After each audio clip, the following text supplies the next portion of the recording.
Bago tuluyang pumanaw, nag-iwan ng mga mensaheng tumatak sa puso ng maraming netizen ang OFW caregiver na si Mary Ann Velasquez de Vera na nasawi sa gitna ng tumitinding tensyon sa Israel. Sa kanyang social media post, ipinahagi ni de Vera ang hirap at panganib na kanyang kinakaharap araw-araw.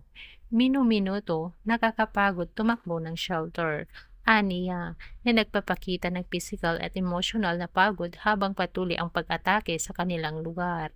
Sa isa pa niyang mensahe, sinabi niyang, mukhang totoo nga ang balita. Kalakip ang panawagang Free Iran na sumasailalim sa kanyang pangamba at reaksyon sa mabilis na paglala ng sitwasyon. Sa isang oras matapos ang kanyang mga post, kumalat ang balitang siya ay pumanaw na. Isang trahedyang nagdulot ng matinding kalungkutan sa kanyang pamilya, mga kaibigan at kapwa Pilipino. Marami ang nagpaabot ng pakikiramay at pagkilala sa kanyang sakripisyo bilang isang OFW na naglingkod sa ibang bansa sa kabila ng panganib.